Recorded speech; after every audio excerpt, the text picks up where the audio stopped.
If you feel overwhelmed with your finances, you're afraid of investing, you do not know how to start or how to manage your finances, but you want financial freedom someday, you want to quit your job, you want to retire, you want to travel the world, you want to perhaps start your own business, then you're in the right place. Hi, my name is Molly. I'm a financial professional with nearly 20 years of experience, and on this channel, I share my money journey and hope that you can get some insights from it to help you on your own journey. If you've watched any of my prior videos, you know that I am a passionate dividend investor. I set up an investment account on Questrade about the end of 2021, and I have been building a portfolio, refining my portfolio on it, and I mostly invest in dividend stocks. But like any rational or reasonable investor, I also hold some growth stocks to help my portfolio grow a little faster. Now, a few weeks ago, I did a video sharing the progress of my dividend portfolio, in which I shared how I have doubled my dividend income in each of the last 2 years, and I expect to double my dividend income in 2024 as well, relative to how much dividend income I got in 2023. However, this video is about the few growth stocks I carry in my portfolio to help speed up the growth of the portfolio. In total, I have 14 stocks in my portfolio, but 3 of them are largely growth stocks, and the 3 include Apple, Visa, and Google. However, the focus of this video will be one specific stock which I bought purely for growth, and it is the best performing stock in my entire portfolio currently, and that stock is Google. When I got into the position, it was not paying any dividends, and there was no expectation that it would ever pay any dividends. Some of you will know that earlier last month, Google announced its first dividends ever. And so I started to receive dividends on this stock, but that was never a consideration when I started investing in Google. Now, before we continue, a bit of housekeeping here. If you enjoy content like this, please consider liking and subscribing to the channel. It encourages me to continue making these videos. Also, please hit on the bell icon so that you're notified every time I post a new video. The other thing to keep in mind, as always, is that this video is not financial or investment advice. It's meant for entertainment and education purposes only. With that out of the way, let's continue.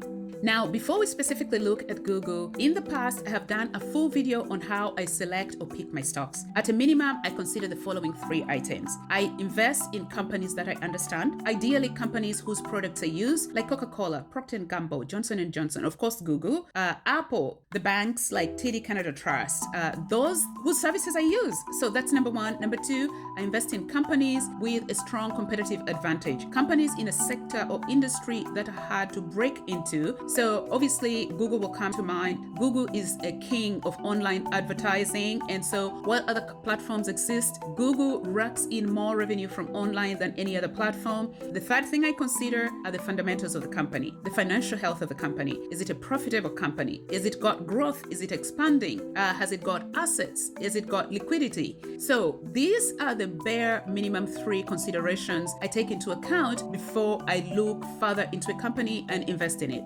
So why Alphabet or Google? Google is not just a blue chip stock, a large, well-established company. Google is also a part of a group of 7 companies known as the Magnificent 7. And they include, other than Google, they include Apple, Amazon, Meta, Microsoft, Nvidia, and Tesla. Google is not just a tech company or a company in the communication sector anymore. It's become an integral part of everyday life. Think of its many companies or subsidiaries and services that it offers. Google is the most dominant search engine in the world and dominates the market by over 80%, by owning over 80% of the search market globally. Google owns YouTube, the video sharing platform that has a consumption of more than 1 billion hours per day. Google also serves as a visual dictionary for those who hadn't thought of it through its search engine, Google, and its video sharing platform, YouTube. Think of them how many times people use Google. We do not even search for things online anymore. We Google things. And think of how many times people refer to YouTube for recipes, for instructions on DIY projects. Through its partner sharing program, its monetization program, Google has attracted very skilled and technical people to its YouTube platform, on which people share knowledge on different subjects, from healthcare to finances to DIY to technology, so that people refer to YouTube as a resource more than any other platform. So with this kind of consumption and engagement and how well integrated Google has become a part of everyday life, it's easy to see that it will continue to remain profitable, for instance, because people will continue to require or demand its services. Now, we've probably all heard the chatter that Google is lagging its competitors like Microsoft and other peers in the AI race. I bought Google for the long term, and so I'm not swayed by such chatter because I know that while Google had a little hiccup with its AI over the last 12 to 18 months, it has corrected that. It has an array of other products that it will continue to grow and maintain profitability. Google is also a key player in cloud computing. Something else people might miss is that Google actually also produces a cell phone, the Pixel. And while Apple and Samsung remain the dominant cell phone providers, Google's Pixel is a very competitive phone and at a reduced price. Something else people may not realize is that while the Android operating system is an open source product, it was bought by Google in 2015, I think, and so it primarily belongs to Google, really. And so you can see how well integrated in our lives Google has become through its many products.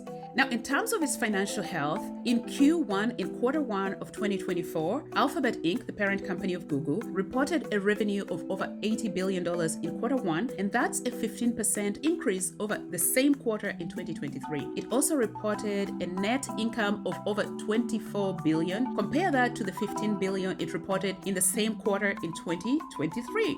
According to the NASDAQ, a number of analysts are also very positive about Google, with 38 analysts assigning it a strong buy over the last 3 months. Also, according to the NASDAQ, the average 12-month target price for Google should be about $199. So at its current price, it's really trading at a discount. So if I had money, I'd load up on that. Now, with that background out of the way, let's look at my small but growing position in Google, and let's see how my stocks are performing. Okay, so let's quickly look at Google's closing price, stock price at end of the last business day, and we will go to Yahoo Finance. I tend to default to Yahoo Finance a lot. And so for Google Class C, ticker symbol GOOG, closing stock price at end of business day, last business day, which was June the 28th, is $183.94. That includes after hours trading. And for Class A stocks, ticker symbol GOOG, because I have both Class A and Class C. Closing stock price end of business day, last business day, was $182.48. But the other thing to note is Google's market cap at end of business day was $2.26 trillion. And for the first time in June this year, Google started to pay dividends, but it's a really small amount. The dividend yield is 0.44%. Now, the other thing to note is look at Google's 52-week price range. At the lower end, it was $115.35. At the upper end, it was $186.05. And that is for Class A. Let's look at Class C because the majority of my stocks are in Class C, just the 52-week range. Market cap remains the same. The yield is the same.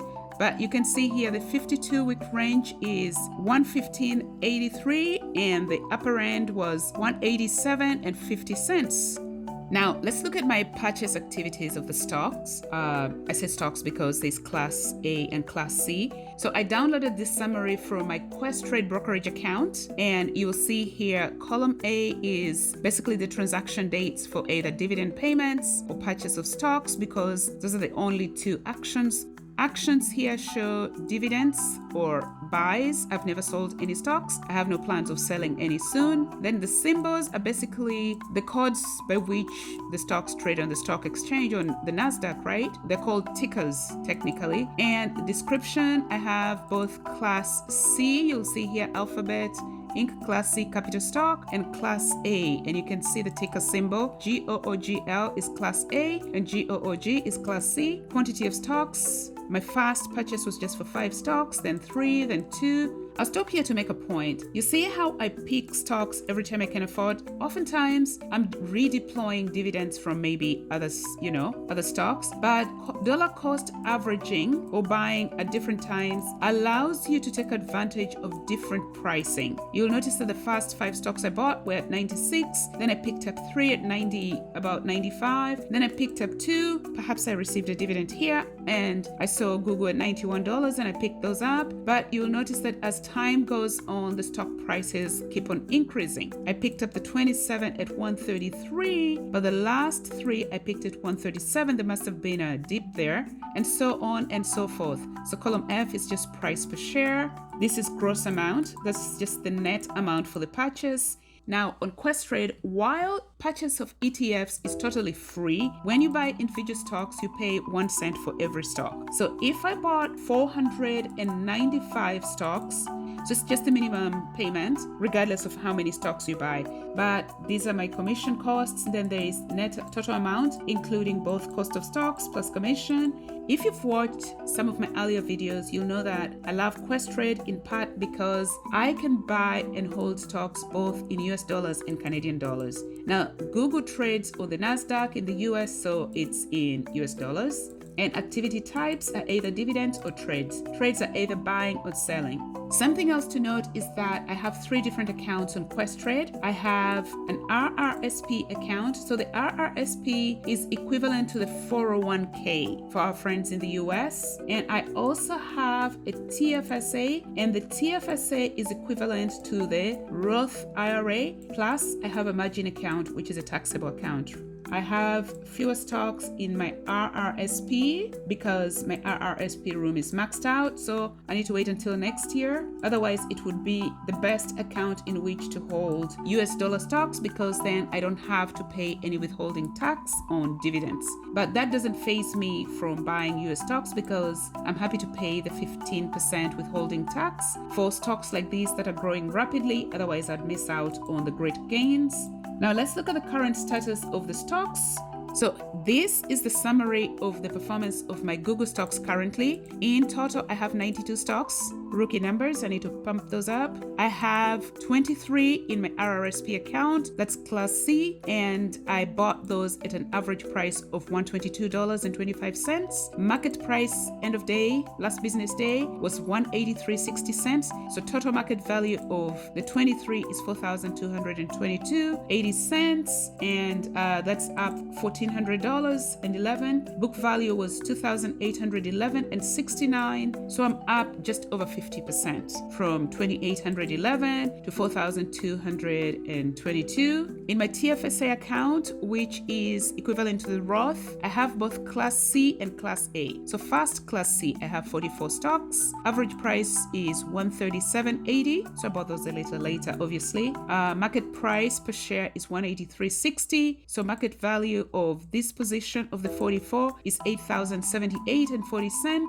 Book value is $6,063.28. So I'm up just over 33%. Now for Class A in my TFSA, I have only 25 units, but notice the average price. I think I bought this earlier. Average price per share is $115 and the stock price is now $182. So value of the 25 stocks is $4,550. Book value is $2,883.80. So I'm up almost 58%. In absolute dollar terms, I'm up $5,081.43. So if I sold my Google position today, I would have made $5,081.43. So that's the book value, that's the current value of all my Google stocks combined. And so I'm up about $5,081. So with that behind us, here are 7 companies that are owned by Alphabet or Google that some people may not know of. Number 1, Mandiant. Mandiant is a cybersecurity company. Number 2, Fitbit, a wearable fitness device and an app. Number 3 is Luca. Luca is a business intelligence software. Number 4, Nest. Nest is a smart homes products company. Number 5, Waze. Waze is a mobile navigation app. Number 6 is DoubleClick, ad management. And number 7, of course, which is perhaps the most known, YouTube, an online video sharing platform. So that is my position, and that is why I am comfortable with Google, and I will continue to invest in Google and grow my position. I hope you enjoyed this video and found it helpful. If you did, please consider liking and subscribing. Thank you for watching.